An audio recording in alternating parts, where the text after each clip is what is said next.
So I think you'll enjoy hearing him, and I will welcome Pete to the stage. Thank you guys very much. Thank you for being here. I'm just going to share my story in a few words really quick about things that have happened in my life over the past couple of years. I promise I won't leave you standing there too long, all right? First, my name's Pete Byzantine. I'm from Gillespie, Illinois. I was born and raised there. Me and my wife Liz now live in Edwardsville, Illinois, and she's a teacher in Granite City.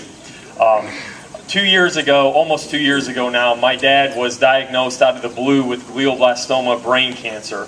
And ever since his diagnosis, I've started a clothing line called Fight the Fight.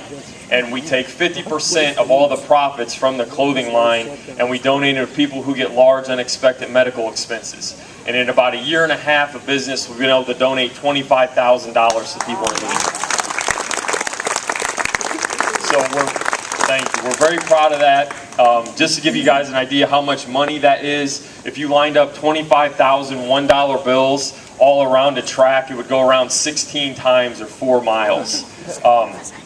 So July 4th, 2012, my wife Liz and I were getting ready to go see some fireworks, and my mom sent me a text out of the blue. She said, "We're taking your dad to the emergency room.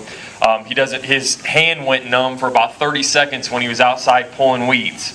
And my dad's the type of guy, probably like most of you guys, worked all his life, was a mechanic all of his life, and he never went to the hospital or the doctor for anything. So me and Liz decided that we felt weird, we better go. And we were about 45 minutes away from the hospital where they took him.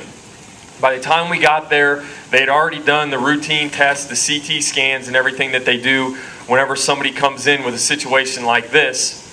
And they were doing his test for carpal tunnel. I thought that's what it was going to be, and it's an easy fix. They do the surgery, then it's done. But we sat there for about 5 minutes, and then the doctor came in the room, and he sat us all down. He looked at us, and he looked at my dad, and he said, "Pete," my dad's name's Pete Senior. He said, "Pete, you've got a mass in your brain, and it's not small."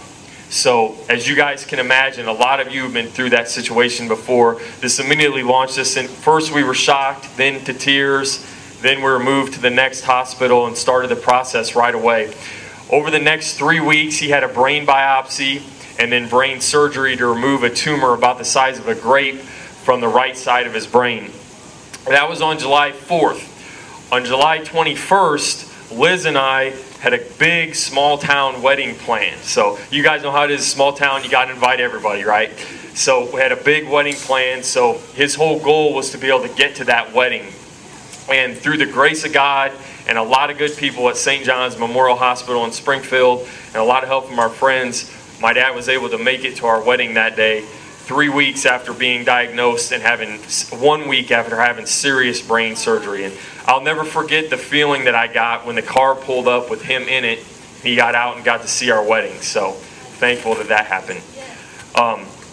While we were in the hospital with him, that's when I decided to start Fight the Fight, because we had good insurance. We were lucky, but I started seeing all the other people around us, and they weren't so lucky. I could see all of their bills, and not just the medical expenses, but all the expenses related to traveling to the hospital, staying there, eating, all that with the family. So I decided, why doesn't somebody do something to help these guys with money? And that's when I started Fight the Fight. We thought of the name in the car on the way home. And now we sell to people. I started out selling the shirts in my car, and now we sell them to people all across the country and even in Europe too. So that's my story. I want to leave you guys with 3 points before we get going here, okay? The first one is believe. You got to believe that you're going to win the fight. Whether you're a caregiver or whether you're a survivor or you've recently been diagnosed, you cannot lose that hope no matter how grave your diagnosis is. That attitude is so serious that it can kill you or it can keep you alive. And I've seen it happen personally through my involvement with Fight the Fight. So keep believing that you guys can do it.